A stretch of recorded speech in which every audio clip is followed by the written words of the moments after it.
capítulo 23, versículo 20, 21, 22 e 23.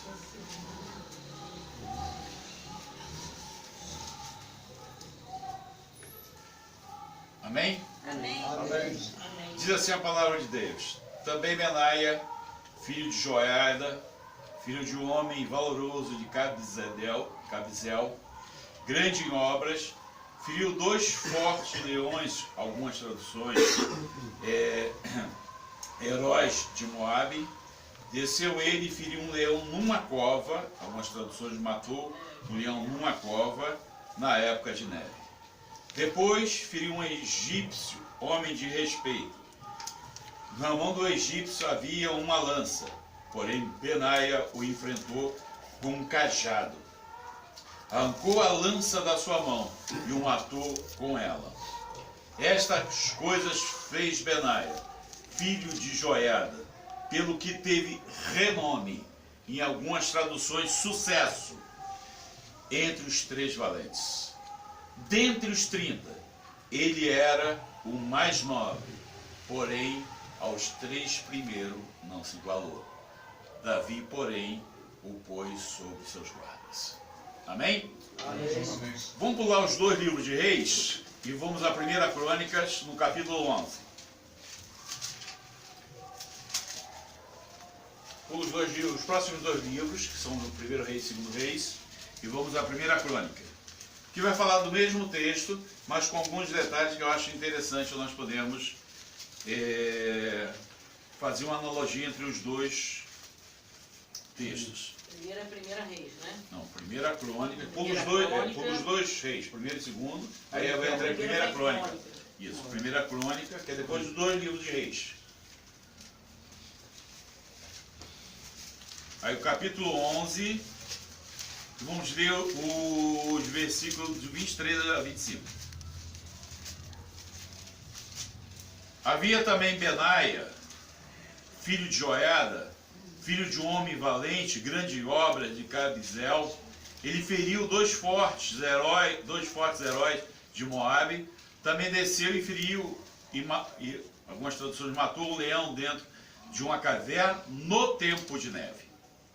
Também feriu ele um egípcio de grande estatura. Aí vai dizer, de 5 côvados. Trazia o egípcio uma lança na mão, com o órgão de um tecelão, quer dizer, como se fosse uma grande agulha. Mas Benaia desceu contra ele com uma vara, que no caso seria o cajado, arrancou a lança da mão dele e o matou com ela. Estas coisas fez Benaia, filho de Joiada, pelo que teve nome, em algumas traduções sucesso, entre aqueles 3 homens. Dos 30, ele foi o mais em luz. Contudo, não se igualou aos 3 primeiros. Davi o pôs sobre os da sua guarda. Amém? Amém.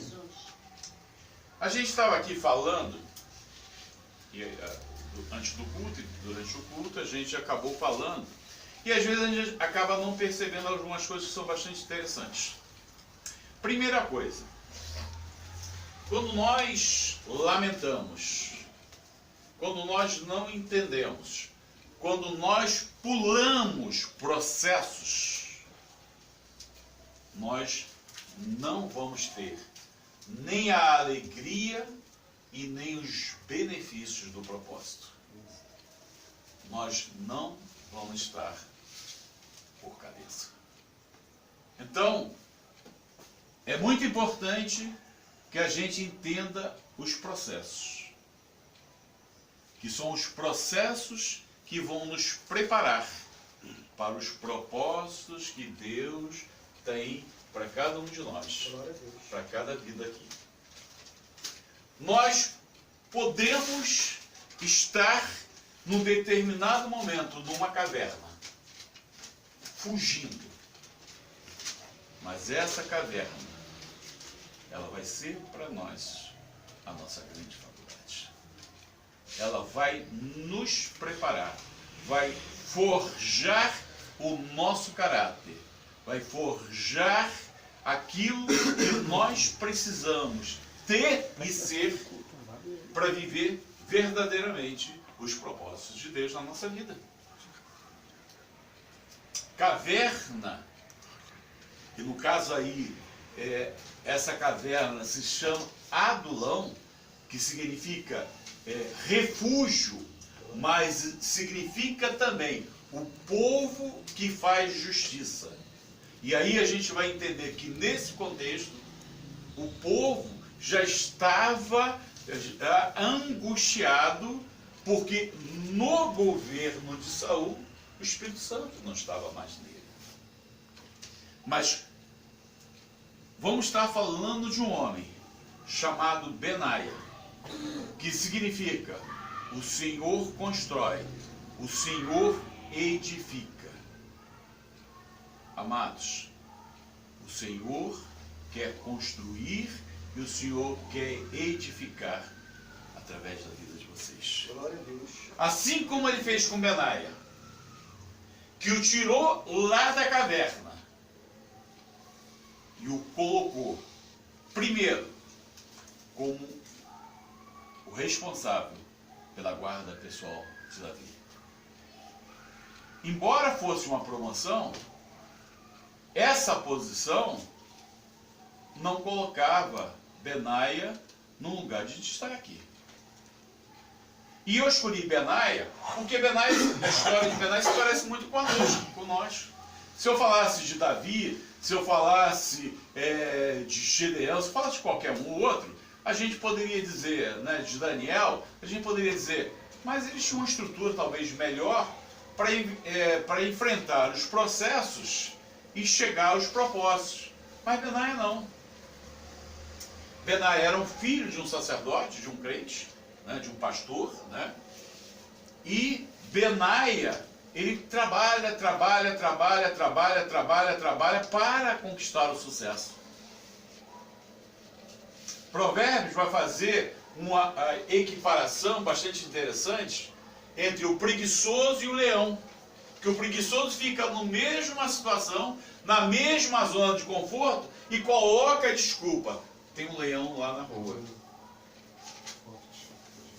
Mas Benaia, ele não esperou ter plateia, Benaia, ele não esperou o melhor tempo, ele sai da caverna num dia de neve, que é um dia mais terrível para se poder enfrentar ou querer entrar numa batalha, e ele entra numa cova, com talvez um dos piores inimigos que nós possamos enfrentar.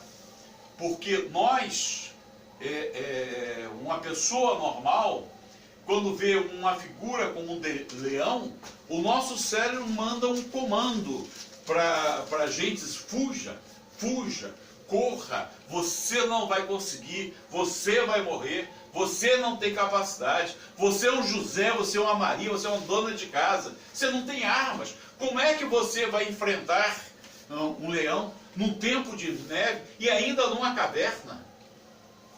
Se fosse um filme, de repente a gente estaria naquela expectativa de ver o leão saindo, né, vitorioso, né? Porque um humano enfrentar um leão é uma coisa inconcebível. Mas para os matadores de leão, a ordem é diferente. Vá, em frente, você vai ser vitorioso. Você foi feito para matar leões. Você foi feito para fazer história. Aí nós temos que ter uma opção, uma escolha. Ou a gente vai ser caçador de leão, ou a gente vai ser caçado por leão. 1 Reis 13, nós vamos ver que o profeta, ele tinha uma determinação: de não parar, de não comer, de não beber, ir à cidade e sair daquela cidade sem fazer isso.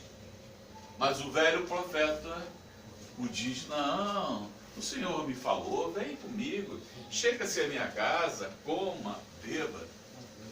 E aí, pela desobediência, o leão vai comê-lo. Nós vamos ver também em 1 Reis 20 que o filho de profeta, pede para que o outro o fira. Ele disse não. E aí o Senhor vai mandar que um leão o fira, porque ele desobedeceu a voz do Senhor. E aqui nós temos que definir bem, porque há dois tipos de leões. Há o verdadeiro leão, que é o leão da tribo de Judá, Apocalipse 5:5, que é Jesus Cristo. E há o falso leão.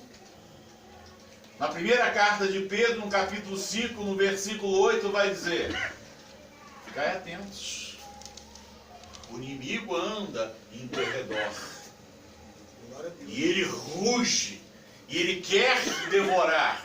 Mas o versículo 9 ele é fantástico: resisti na fé.